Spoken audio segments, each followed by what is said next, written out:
And I think if you take this approach of a owner's mentality, even if you're working for somebody else, you'll find that you grow and develop a lot more, and it'll prepare you for bigger opportunities, right? And that's kind of how I was able to transition into bigger opportunities. Is I was really working like I was the owner of the business, and it allowed me to be doing these other types of opportunities and be my own boss eventually. And I've always told even young people, like they're like, hey, I want to run my own business one day. And so I'm not that passionate about working at this XYZ company. And I always tell them, like, how can you lead great employees when you yourself have never been a great employee? And I think it starts there. If you're like doing your absolute best and you're a great employee, then it is very easy down the line to lead great employees.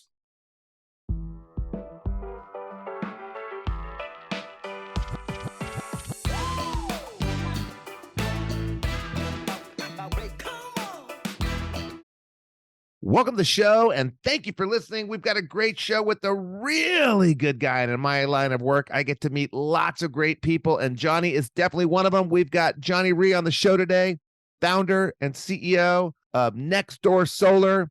He's led a life of impact, and he's just got back from installing solar fields in Colombia, a long life of culture building based on love and care and time spent. He's going to talk about his path to entrepreneurship and how he lifts others along the way. Welcome to the show, and welcome to the Edge of Excellence. Johnny Rhee just back from Colombia in the Guajira region, installing solar and batteries and solar water farms, taking care of the world, being a great guy like he always is. Thank you for taking time away from your business, your community, and all that you do for the world to come on this show and share with the 20-somethings how they can do what you do. All right. Thanks for having me, Matt. I just really appreciate the opportunity to share, and really appreciate just the relationship we've had over so many years. And I can just think about how impactful my experience and my time was with you, working with you. So it's just an absolute honor to be here today. Wow. And the feeling is mutual. We still use your videos and we still use your systems. And I still rip pages out of that system, sales training system book you made for us. So you live strong in all of our companies. Actually, we took all your stuff and we put it in all the different companies. So thanks for all that you've done. It's been a wonderful relationship. And we're going to dive right into it because Johnny's got kind of a few different faces. He's got a community face, which takes a lot of time and a lot of energy and a lot of money. And he comes from a family that does a lot for the community. He's got a family face, and he's a great husband and great parent. And then he's got a business face, a wonderful entrepreneur right out of UCLA, not USC, because we love UCLA. We're going to start off the way we always start off, Johnny. What's your definition of excellence? Well, Matt, for me, I think excellence comes down to two things. And I'm just going to take a page out of John Wooden because he's just a hero of mine. But yes, yeah, you love John Wooden. Yeah, absolutely. So excellence to me is like this peace of mind, which is a direct result of self-satisfaction and knowing you made the best effort to become the best you're capable of becoming. And that's what John Wooden said. And it's really this idea that it's not about a comparison to others, but that excellence should be really measured against your own potential. Right? Will I be better today than today than I am yesterday? Am I going to be more thoughtful, impactful, and purpose-driven than I am today? And do my habits and like my actions and like do those intentions reflect a better version of myself tomorrow? So to me, it's really just about this obsessive pursuit of like gradual development. So I think that's the first part of excellence. And then secondly, for me, excellence, I don't think you can have true excellence in life without having a focus on positively impacting others and the world around you. And I believe we're just created by God as humans to want to make that positive impact and leave a lasting legacy no matter where we're at. So a second part of that excellence for me is how am I maximizing my potential to make a positive impact in my family, my workplace, my employees, and the community, and yeah, even the world. So the peace of mind that comes from knowing you've put in your best effort to be the best you can be while impacting others in the world around you. And it's an obsessive pursuit. I love that. I don't know what episode this is, 110, 115. That might be my favorite definition of excellence that I've heard along the way. So thank you for sharing that. And you sure live it, right?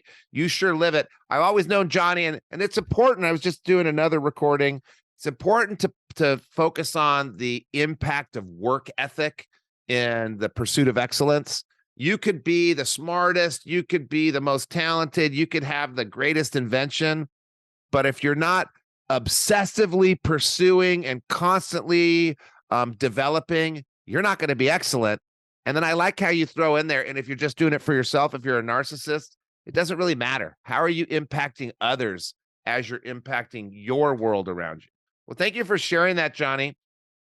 And we're gonna get into your life really quickly, but what I want to spend the most of our time here today, how you're able to crush it at work, crush it at home, and then you just got back from Colombia, taking care of people in a different country that needed water, and you came up with a way to fund their desalination plant and get them safe drinking water, and came up with a way to actually take some people that you knew and hook up their school with power in a part of the world that maybe people don't even know exists. So I want to get into the balance. But before we do, let's just go back in time. You grew up a different life than a lot of people. Your parents were missionaries. You were born in Korea?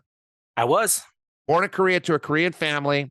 Parents were missionaries. In high school, you went to the Faith Academy in Manila, a boarding school. Your parents were in Indonesia, and then you ended up at UCLA.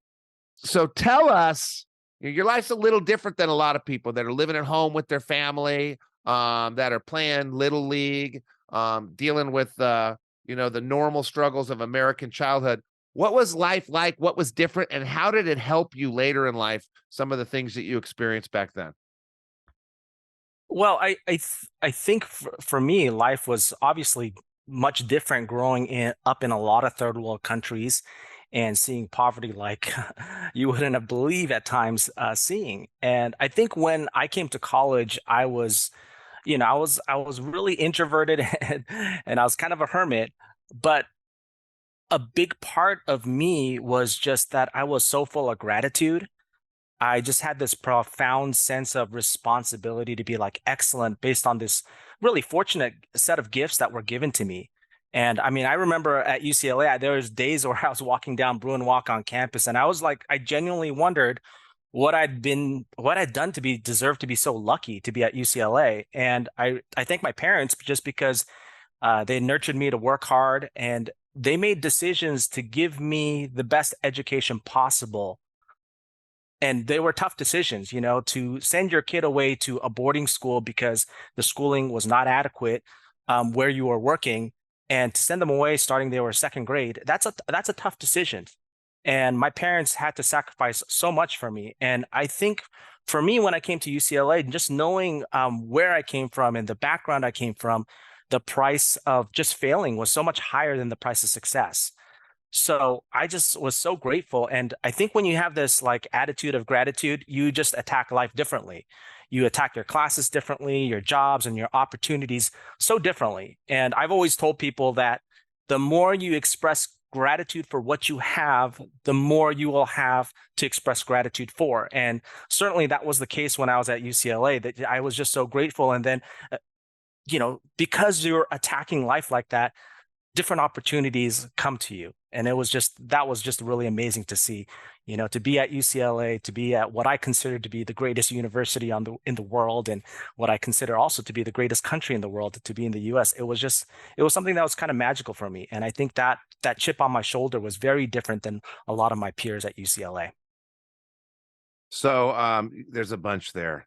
So let's just start with the price of failure is higher than the price of success. And I just want to pause there because you're listening to this right now in your car at 1.5 speed. You didn't grow up in Manila. You didn't grow up in third world countries. You may have grown up with a silver spoon in your mouth. You may have grown up homeless. I don't know. But you're at a point where things are hard. It's hard to find a job. It's hard to find your passion. It's hard to do well in school. Wherever you're at, everything's hard. But the price of failure is probably higher than the price of success. You got to pay a price for success. You got to work hard. You got to stay focused. You got to say no to certain things. There's a price to be paid, but there's also a price to be paid for failure. So you're sitting there as this young person in college, realizing the price of failure is higher than the price of success, and you got a chip on your shoulder. Why do you have a chip on your shoulder? Well, I think you have a chip on the shoulder comes from, hey, like I'm not from here, right? I have, I don't know the culture well at UCLA. I was like immersed in American culture, and it was just really different. And then just coming from this background of not having this shared experience, not having a ton of friends, and definitely I was very introverted in general to begin with. So I think because of that, I just felt like I had to work harder than everybody else to succeed. I have a friend, his name's Craig Atkins, and we're sitting in a meeting one time, and he said, never waste a good chip on your shoulder. And he only hires people with the chip on their shoulder, with something pushing them, something driving them. And if you're listening right now, what is that chip? And quit complaining about it. Quit whining about it. What is that chip, and how can you use that to fuel you? For me, it was Julie Johns. I had to crush that family, and it's not a positive way of thinking, and I became positive and I got over it, but I came out of New Mexico with a chip, a negative chip. Johnny has a positive chip. He's not quite fitting in, but he feels he's lucky. He's got to earn it. He's got to make it happen. He's got something to prove. Okay, so we're going to get back to your story. You go to UCLA, and by the way, I just want to comment. Every single day I think about you. Do you remember I gave you that basketball? Yeah, I still have it. It's in my library right now. And I don't know much about sports, but it was signed by two famous people. Who were they? Bill Russell and John Wooden. Bill Russell, was it Bill Russell and John Wooden? No, it was Bill Russell and another player. Oh, no, Bill Russell and Bill Walton. Sorry. Bill Walton. Bill Russell, Yeah, Bill sorry. Walton, they came and signed some basketballs at something I was at. I got one for Johnny. I got one for me. So mine sits in my closet. And I don't really know much about sports, but I always look at that. I keep it there to remind me of you, by the way. Right. Nice. Hey, never know how you touch people. So you're at UCLA. You got this chip on your shoulder, and you're getting great grades, and you're using that chip to get ahead. Yeah, absolutely. Absolutely. And in college, did you know what you wanted to do for a living? No, I really didn't. I knew that I was more analytical. So I started off thinking that I was going to be in engineering and computer science. So that's kind of how I started. Obviously, that changed quite a bit as I went through my college career. But yeah, that's where I initially thought I was going to be. Do you know what your disc score is? I don't remember, honestly. It's been so long. I know I'm a high I. That's about all I know. Yeah. So you come across as an analytical person, but really deep down inside, you're an influencer person. And now you're in this world of performance coaching, which is influencing. And then you're running this home improvement business, a solar business, which has a lot of influencing. So interesting. So in college, you were trying to get ahead. You weren't trying to get ahead. You ended up doing the College Works thing for quite a long time. What was going on? Why did you jump at an internship in business if you're trying to be analytical? Well, I think for me, initially, it just started off as the money. And I came to UCLA and they had accepted me. And as soon as I got there, they had basically decided that they're going to charge me out-of-state tuition. And yeah, the loans weren't quite covering that. And I kind of looked at it and it said, well, look, I can either decide to work and figure out this thing, or I might have to drop out of school and go to community college for a bit. So I was sitting in my classroom. I remember to this day, it was Math 31B. And I was sitting in there and somebody came in and said, hey, you can make $5,800 for the summer. And I was like, man, I don't know what that is, but sign me up for that. Because the previous summer, I'd come in and I'd worked at Jamba Juice for a bit. And, I was like, yeah, I can't make that at Jamba Juice. So that makes a ton of sense to me. I don't know what that is, but let's do that. Okay. So you signed up, you were a College Works manager. You did really well, I'm assuming, your first year. I did pretty well. I was actually manager of the year that year. So okay, do you still have your plaque? I do, somewhere. Somewhere. My runner-up plaque is toppled over right over there. So you're manager of the year. You decide, hey, I made some good money. This is a great experience for me. You become district manager. And then you general manager and then VP. Is that how it went? Yeah, absolutely. Yeah, that's kind of the track. VP in Southern California. And then you moved to this position where you were training other VPs called an EVP. And eventually you sold your shares in the California division and became a full-time EVP, right? Correct. And so during that time, and this show's about finding your path. During that time, you're inventing these systems for us. And you're inventing the training handbook and I forget what it was called, the Eddie the Eagle book that had all the scripts in it. And so we were this disjointed business with 90 different ways of doing things. And depending on who you worked with, that's the way you did it. It was kind of a mess. And you were the start of not having practices, but best practices and honing in the system to come up with one system, which we've honed it in a lot since you left. No longer, people just do things different ways. We figure out what's the best way. So you're the guy that started doing that with us, honing stuff in while you're supporting these other people. And then you exited and kind of that became your business, right? You started doing that for other companies. Yeah, so I started looking at all these opportunities, and I had some friends that had reached out that had started other businesses, and I was able to go through and work with them, and it was a really interesting experience to like work in a business that's outside of construction for a while, and that was like I learned actually a lot more from doing those types of opportunities than than me helping them actually, but. Yeah, that base of understanding that, hey, it's all about creating a system and a flow that can be easily replicated. A lot of businesses need that, and that was one of the things that I just enjoyed kind of developing and helping people make in their companies. So people listen to this because they're trying to figure out what to do for a living. And it always, almost every show it pops up. Nobody really knows what they want to do. They're moving in a direction. And so you do the college works things because you want money, but you find out, hey, I'm pretty good at this organization, lead, manage, sales. Then you do the district manager thing. Hey, I'm pretty good at teaching other people to do it. Then you do it in a different zone. But over the course of a few years, not 1 year, not 3 years, but a lot of years, you realize that one, you're good. 2, you like it. That becomes a unique ability. And 3, you're honing in your skills of helping people hone in their skills, building systems, train, coaching. And so over time, it became evident that here's what my skills are. It doesn't happen when you're 19, doesn't happen when you're 22, because you got to get some practice.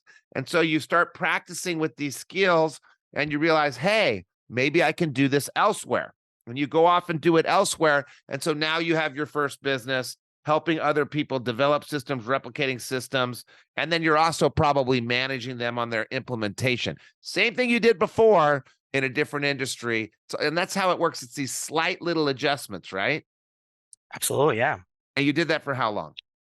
Well, I did that on and off for a few years. I was still doing some, work for you guys at the time. And I was doing the consulting, outside consulting. I was still working for you guys on a part-time basis. And then at the same time, I was also developing Nextdoor Solar at the time. So I had kind of my hands in a few different things over time during that period. And we had you consulting because you were really good. We needed the help. So you didn't burn the bridge. You didn't abandon ship. You went off and did something else, but you kept a tether there. And sometimes people say, burn the ships, make it so you can't go back. That's not what you did. You kept helping us. And then you were trying 2 different things out. You didn't know which would work. And they both worked out, right? Yeah, yeah. So you started Absolutely. Johnny Rhee Consulting and you started Nextdoor Solar at the same time. Yep. And before, I want to get into the balancing here in a second. How long ago was that? That was back in 2014 is when I started really like diving into those other things. And 2015 is when we launched Nextdoor Solar, and it was really part-time. I just wanted to see how that played out and, is this industry viable? So I think is really between the period of 2014, 15 is kind of when I started, and then really like I was dabbling in multiple things between like 2015, 16, and I even into 17 a little bit. And then I think I transitioned really into focusing on the solar business generally full-time in 2018. Okay, so 2008 years ago, and this is the same story always. You try things out, and if you're listening right now, get to trying. Try, measure, adjust. Try, measure, adjust. You find out what you're good at. Step 2. But maybe it's not monetizable. Maybe it's not all you're good at. Maybe you don't love it. So try, measure, adjust. Then you launch something. It doesn't become a success right away. In your case, you kind of got 3 things going. Other people say, burn the bridges, just do this one thing. And you try, measure, adjust, try, measure, adjust. And after a few years, you realize, okay, this is going well. This is viable. And it's been 8 years, but probably 3 or 4 of those years weren't making money, weren't too successful. Probably why you kept doing your consulting stuff with us. It takes a while to get the traction, and now the traction's going. And what's the big lesson in the transition from experimenting and adjusting and measuring to getting the traction going for you? Well, I think like when I kind of think about like what happened with working with you and Jeff and Spence is I think that was really valuable for me. And I think when you like are in a job, and this is for just young people in general, what I kind of advise them is that, you know, how do I make myself valuable for my boss?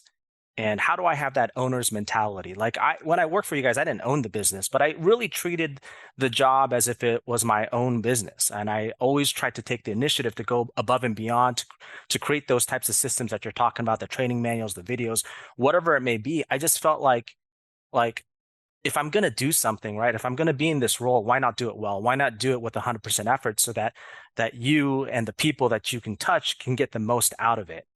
So that was just kind of how I always kind of attack things, right? Is like if I was just tasked to do something small, like even doing like a DM training, if I was tasked to doing a speech, I would spend 10 hours preparing for a 40-minute training to deliver like max value. And I know other people would spend an hour and just kind of wing it. And for me, that just I remember when you got upset about that and we started rating the speakers. Yeah. So I mean, so I just didn't feel like that was the way to go. And if you're gonna do something, you know, like do it 100%. And there's this thing going around right now, like this idea of quiet quitting. Let's just do the bare minimum to get by in young people. And if you're working for somebody else, why do more? You know, why do more when you're not getting paid to do more? And I've always told young people, like, when you do more than you are paid to do, eventually you will get paid for more than what you do. So if you're really that good, you know, people just won't ignore you. So be so good that it's exceptionally clear that you're valuable. And I think if you take this approach of a owner's mentality, even if you're working for somebody else, you'll find that you grow and develop a lot more, and it'll prepare you for bigger opportunities, right? And that's kind of how I was able to transition into bigger opportunities. Is I was really working like I was the owner of the business, and it allowed me to be doing these other types of opportunities and be my own boss eventually. And I've always told even young people, like, they're like, hey, I want to run my own business one day. And so I'm not that passionate about working at this XYZ company. And I always tell them, like, you know, how can you lead great employees when you yourself have never been a great employee? And I think it starts there. If you're like doing your absolute best and you're a great employee, then it is very easy down the line to lead great employees. I always remember that concept of quiet quitting. I always think of this movie, and I forget which one it was. Maybe it was Highlander, and he says it's better to burn out than to fade away. And I always think of that with quiet quitting, and I've seen it so many times, and I've seen it in a lot of volunteer roles. Like you move up in a board setting and you become chairman of the board, and you don't leave afterwards, or you've had the same job and you're kind of run down and you keep doing it. You're just not doing as well as you used to. You're not performing as well as you used to perform. And I haven't heard of it from the mindset of why people quiet quit. Well, if I'm working for the man, why would I work hard? But I think of it a lot as to why not, because people are measured by what have you done for me lately. So I see people that fade away from a business and they're in a role and they want to retire, they want to move on, but they don't pull the trigger and they linger. And the longer you linger, the more damaged your reputation is.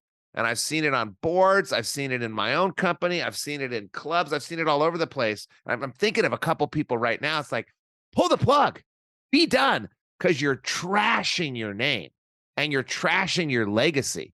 And if you've done so, if you're quiet quitting and you've never really been a good employee, like you're talking about, just quit and go be an employee somewhere. But even worse, you were awesome and you're quiet quitting and you're fading away. The last thing they're going to remember is your lack of performance. You're not getting a good reference.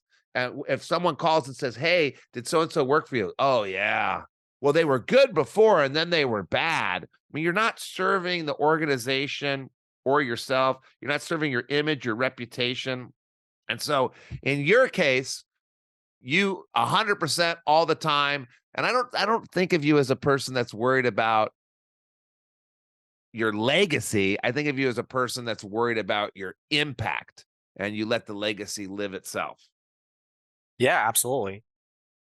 I mean, I think everybody though, whether it's, I think the impact and legacy to me are pretty synonymous, but it is something that I think everybody does think about, and it's about like what kind of legacy or what kind of impact do I leave behind in this world? And I I think think there's a difference between how you think about it. I think about my impact on a daily basis. Am I being the best? Like what you're talking about. Everything I do. How you do one thing's how you do everything. So if I'm going sure. to go do a charity thing, I'm going to crush it. If I'm going to help a friend's kid out, I'm going to give them $100,000 worth of value. Impact, impact, impact. And in my case, it's paying people back for the impact they've had on me. Out of that, I now start to reflect and go, okay, my legacy is not too bad. But I never really thought of legacy. I thought about just impact, impact. I think other people think about legacy and they're constantly thinking about legacy and glory, maybe, and they forget to focus on the daily impact. I think of you as a person that focuses on daily impact, do the best. What did you say earlier?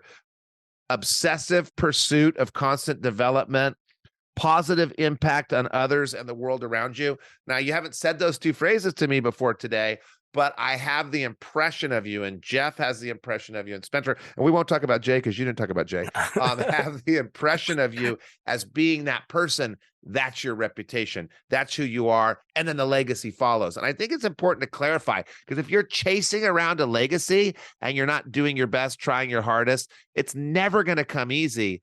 If you love what you do and you think you're doing important work, it becomes easier to do it, and then the legacy develops. And I want to dive into the legacy because you're a busy dude, right? You've got all this stuff going on. You've got a young family. How old are your kids now? Oh, they're actually getting older. My daughter is in the teenage years now. She's 10. She's in fifth grade, and my son is 8 now. Okay, that's a young family, dude. You still have a young family, but yet you just took off to Colombia to put solar power into a desalination plant. And by the way, desalination plants don't run without power. And in certain parts of the world, there isn't a power grid. So Johnny took a team of people, I think people from your company, right? Correct. Yeah. And they went down into very remote part of Colombia, which is a remote part of the world, and put together this solar power for the desalination plant. And then I don't know how you moved there. Did you hike? Did you drive? Did you ride an animal? Moved into another area to put solar panel on a school. Again, no power grid. Maybe that solar power is taking care of health issues like sanitation. Maybe it's taking care of water pumps, but changing lives. And you took a significant period of time away from your family and away from your work to go do this. So why is balance important to you? Why is this impact important to you? And how do you work it into your schedule? Well, I think for me, like clean water is something that has been just really a burden on my heart for a long time. I don't know if Matt, if you remember, do you remember I used to have this like crazy scar on my left cheek?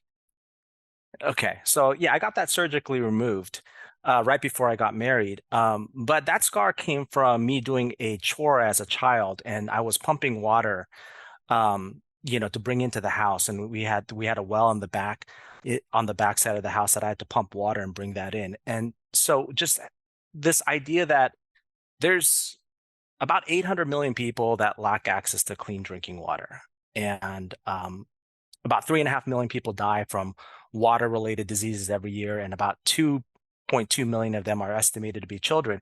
And that to me is just not really acceptable. And for me, out of all the injustices out there in the world, This is to me the worst injustice out there. I mean, like there's other causes that are obviously important, right? There's different injustices, but just access to clean water is so fundamental that I just can't get over it. And so I think that that drive, the things that you're passionate about, you end up making time for in your life.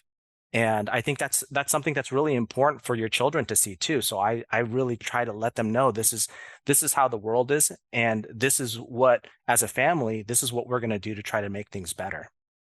Okay, so you said that peace of mind comes from knowing you do your best in the beginning of the show. And then you said just now, this has always been bothering you. So inside, and if you're listening right now, there's something, and it doesn't matter what you pick because there's lots of causes in the world. So it can be water, it can be food. There's a lot of things you can focus on, but you're not doing your best. You haven't done enough. So you're driven. And then you want to make a positive impact on others. And entrepreneurship's about leverage so you can impact your family, you can impact your community, you can impact the people down in Colombia. So it's all coming together, and it's just a time management issue for you.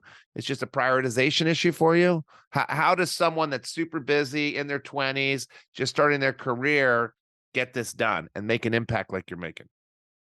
Well, I think one of the biggest things that College Works has taught me and is that really it's not really the lack of direction or the lack of time, right? It's you have to be good with your time management to have success. And we all have 24 hours in a day. And I just think that ultimately, when you have 24 hours in a day, there are some people that just make so much good with that, and some people that are really, really talented that really don't have much to show for it at the end of the day. And you remember Will Reeves? Uh, he was my DM, and I was in my freshman year doing the internship. I was doing a work study job. I was taking prereqs for engineering. So I was really busy, and I was really stressed out, and I didn't feel like I was doing a good job managing my time. And I remember having this conversation with Will on a meeting one week, and I said, "Look, I'm really struggling. I don't know if I can balance everything." And he said, "Look, man, I'm just going to solve all your problems today. This is the system that we're going to implement." And he said, "You're going to treat your work study job and your schoolwork like it's a 9 to 5 job, like it's a full-time job." And I said, "All right, what do you mean?" He's like, "Yeah, I mean exactly that. You're going to treat your schoolwork like it's a full-time job. Like if you worked a full-time job, what time would you wake up to get to work? I don't know." I'm like, "I don't know, 7, 8, 7:38. I don't know." He's like, "Yeah, you'd probably wake up at 7, you'd go and eat breakfast, you'd get things ready, and then you'd go to work, right? And you would come home after 5 o'clock. And that's what I want you to do. I want you to wake up every day between 7 and 7:30, have breakfast, and I want you to be on campus by 8 o'clock. And you're not allowed to leave campus until 5." Right? And I'm like, well, I don't even start class till 10:30. Why would I go to campus early? He's like, no, you're going to go to campus early. And if you're not in class, you're going to be studying. And once you're done, you go to class, and then you go to work study, and you're not allowed to leave campus till 5. And if you do this, you're never going to have to study after 5 o'clock ever again. And he's like, "Are you going to try it?" And I said, okay, I'll give it a try. And obviously, the first week I didn't do any of it. And then the following week, he followed up with me like a good DM should and said, "Hey, are you doing the system? Are you doing the full-time job?" And I said, "Oh, no, I didn't." And it was hard, when you're in college, you don't have that many classes, right? And everybody's waking up at whatever time they want to wake up at. But, over time, I started to develop this like rhythm of getting up early, going to school, working on my schoolwork. If I had to go do my work study job, I did that. Then I went to my class. And then by 5 o'clock, I was done. And what I noticed is that I'd have 2 or 3 hours of class, maybe a couple hours of work study, but then I was also studying and working on my schoolwork 3 to 4 hours a day. And then I'd get back, and I was like one of the busiest people I knew on campus, yet I was the freest after 5 o'clock. And that allowed me to explore other things, whether it was socially or for the internship or for work. And I found that habit of really micromanaging my time really propelled me for the rest of my college career. And that's what helped set the foundation of how I kind of manage my time today, right? I just know that so much is capably done in 24 hours.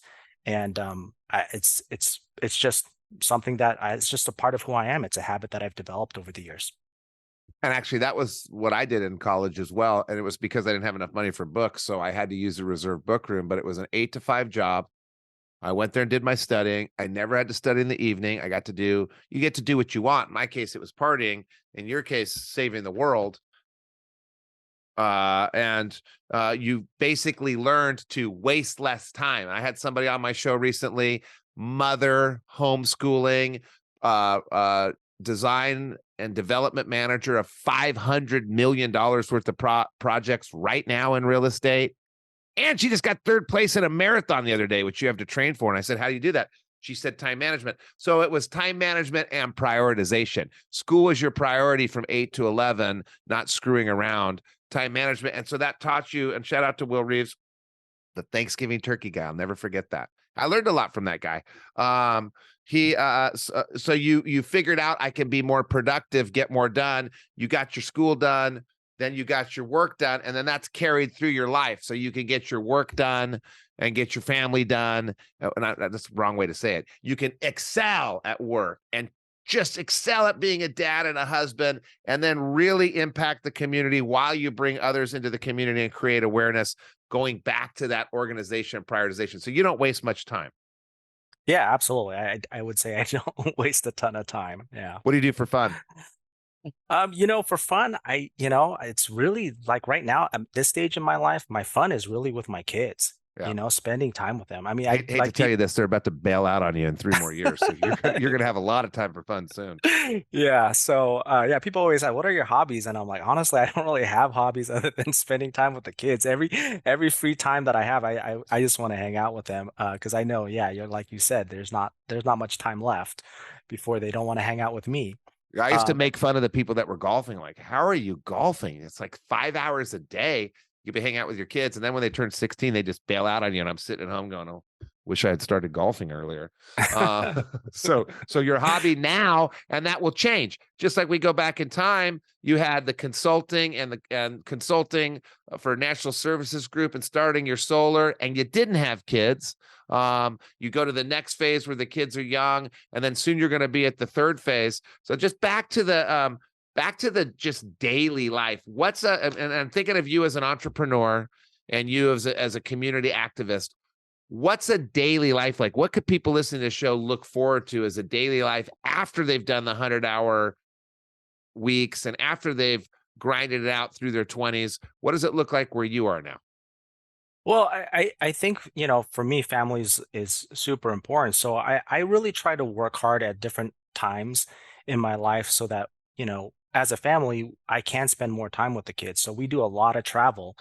To and to do that, during certain weeks I have to work a ton, So I'm still an entrepreneur. I'm still in the very entrepreneurial mode of, hey, I still wake up early. I still get out to the warehouse generally pretty early. I love seeing, the guys, and I love the relationship we've developed.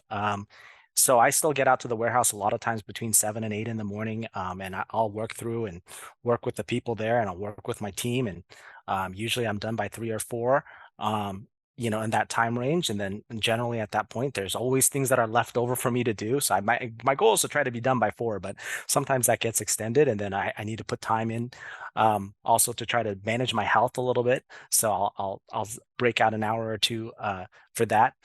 And then by the time that happens, you're done, and you come back home, and hopefully, your kids are excited to see you. I guess sometimes they are, sometimes they aren't, but you get to spend some like really impactful time with the kids, between 6 and 8. And I really try to reserve that time between 6 and 8 to spend with the kids, to be with them, and, go on our neighborhood walks, and, or have the conversations with them. So, and then yeah, after 8, I'm kind of working on, different things about that are outside of the workplace for me, at least, and thinking about like, well, what's my next thing I want to do from a standpoint of impacting, in terms of clean water, or whatever the other little projects that are going on in my life. Okay, so, and this goes back to organization.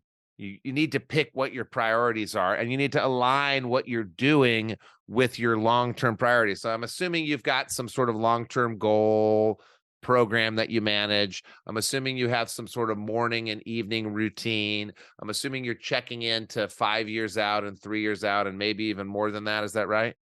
Yeah, I mean, certainly there's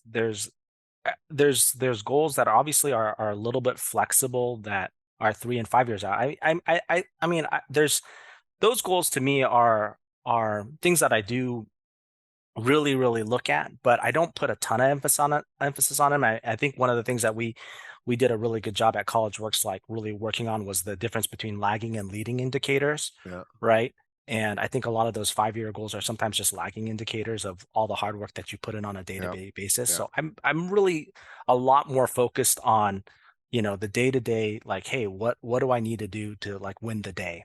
Yeah, the And day-to-day with the end in mind. So you're constantly prioritizing daily, and one of the priorities is getting with the team, working with the people, working hard, really impacting. You probably do 16 hours worth of work in your 8-hour day. And then I just want to stress, you put your own oxygen mask on first before you put it on your kids. So you mentioned you're taking care of your health and self every day. I do the mountain biking or go to the gym or reading. But there's an element of that. If you don't do that, it makes it harder to excel at work and harder to work in your family. Coincidentally, you and I, 6 to 8, that was my time before my kids got cars and abandoned me.